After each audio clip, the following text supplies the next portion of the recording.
మీడియాతో CM Revanth Reddy chit చాట్లో ఆసక్తికరమైన విషయాలు చెప్పారు. పీసీసీ కొత్త అధ్యక్షుడి విషయంలో అభిప్రాయాలు పంచుకున్నారు. పార్టీ హైకమాండ్ టీపీసీసీ అధ్యక్షుడిగా ఎవరిని నియమించినా వారితో కలిసి పనిచేస్తానన్నారు సీఎం రేవంత్ రెడ్డి.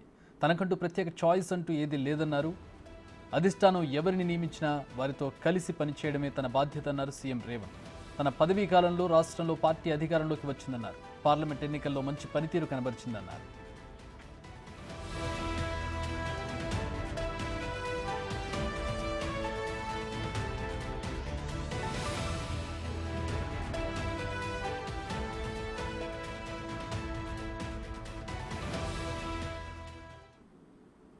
మా ప్రతినిధి శివ ఢిల్లీ నుంచి జాయిన్ అవుతూ ఉన్నారు. కొత్త పీసీసీ చీఫ్ ఎవరైనా దాని మీద ప్రస్తుతం ఆసక్తికర చర్చ జరుగుతోంది కాంగ్రెస్ పార్టీలో.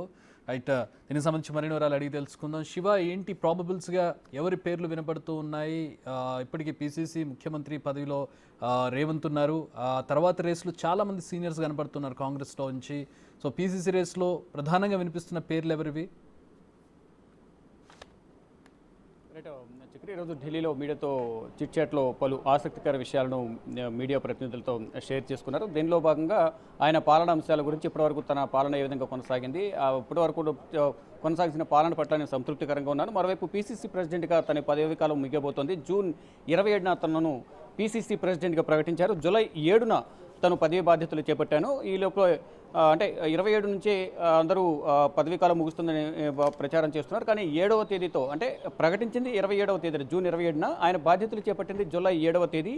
ఈ జూలై 7వ తేదీతో తన పదవీకాలం మిగబోతున్న నేపథ్యంలో కొత్త పీసీసీ ప్రెసిడెంట్ పైన చర్చలు కొనసాగుతున్నాయి. ఇప్పటికే అధిష్టానానికి తన నిర్ణయం ప్రకటించారు. అధిష్టానం ఏ నిర్ణయం తీసుకున్నా ఆ నిర్ణయానికి అనుగుణంగా వచ్చే కొత్త పీసీసీ ప్రెసిడెంట్తో కలిసి పనిచేయడానికి నేను సిద్ధంగా ఉన్నానంటూ కూడా సీఎం రేవంత్ రెడ్డి తెలిపారు. నాకంటూ సొంత నిర్ణయాలు ఏమీ లేవు, అధిష్టానం చెప్పిన వరకే, అధిష్టానం ఏ నిర్ణయం తీసుకుంటే దానికి నేను కట్టుబడి ఉంటానంటూ కూడా ఆయన తెలిపారు. అయితే ఇప్పటివరకు కొన్ని పేర్లు ప్రచారం జరుగుతున్నాయి. అంటే కొన్ని మహేష్ కుమార్ గౌడ్, మరోవైపు సీతక్క, పొన్నం ప్రభాకర్, ఇటు మధుయాష్కి గౌడ్, వీరి పేరు ప్రధానంగా వినిపిస్తున్నాయి. ఇటు మంత్రుల విషయానికి వస్తే పొన్నం ప్రభాకర్, సీతక్క వీరి విషయాల గురించి ప్రస్తావించిన నేపథ్యంలో, అంటే మంత్రి పదవి వదులుకోవాల్సి ఉంటుంది పీసీసీ పదవి కావాలంటే, కానీ వారు సుముఖంగా ఉన్నారా లేదో వారు నిర్ణయించుకోవాలి. అధిష్టానం మరి ఎవరు నిర్ణయిస్తుందో చూడాలంటూ కూడా సీఎం రేవంత్ రెడ్డి చెప్పారు. మరోవైపు మహేష్ కుమార్ గౌడ్ అలాగే మధుయాష్కి గౌడ్ వీరిద్దరు ఇప్పటికే పార్లమెంట్ హౌస్లో సోనియా గాంధీతో భేటీ అయ్యారు. వారిద్దరు కూడా పీసీసీ రేసులో ఉన్నారు. కానీ ఈరోజు రాత్రి 8 గంటలకు కాంగ్రెస్ ఏఐసీసీ కార్యాలయంలో అగ్రనేతలతో సీఎం రేవంత్ రెడ్డి సమావేశం కాబోతున్నారు. రాహుల్ గాంధీ, మల్లికార్జున ఖర్గే, కేసీ వేణుగోపాల్తో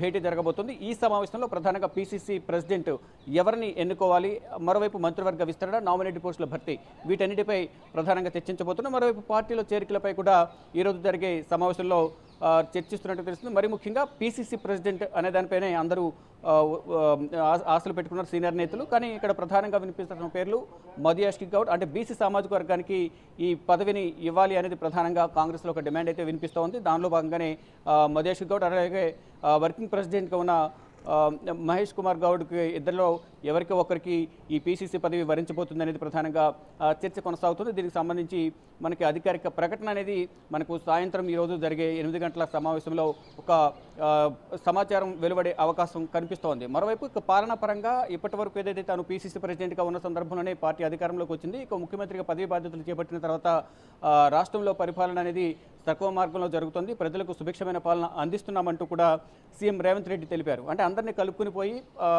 పాలన కొనసాగించాలనే ఉద్దేశంతో ప్రతి ఒక్కరి నిర్ణయాలు తీసుకుంటున్నాను. పార్టీలో చేరికలకు సంబంధించి కానీ ఇతర పార్టీల నుంచి చేర్చుకోవడం ద్వారా కాంగ్రెస్ పార్టీని బలోపేతం చేసేందుకు ఎంతో ఉపయోగపడుతుంది. ఈ నేపథ్యంలోనే చేరికలను ప్రోత్సహిస్తున్నామనేది సీఎం రేవంత్ రెడ్డి తెలిపారు. దానిలో భాగంగానే అందరినీ ఆహ్వానిస్తున్నాం. అందరి అభిప్రాయాల మేరకు అందరినీ అభిప్రాయాలు తీసుకుని కాంగ్రెస్ పార్టీలోకి అందరినీ తీసుకుంటున్నట్లు కూడా తెలిపారు. ఇతర పార్టీల నుంచి కూడా మా పాలన నచ్చి కాంగ్రెస్ పాలన ఇప్పటివరకు అధికారం చేపట్టినప్పటి నుంచి ఏదైతే హామీలు ఇచ్చామో హామీలకు సంబంధించి ఇప్పటివరకు నెరవేరుస్తున్నాం కాబట్టి ఆ పాలన పట్ల ఆకర్షితులై ఒక్కొక్కరు కాంగ్రెస్ వైపు చూస్తున్నారంటూ కూడా సీఎం రేవంత్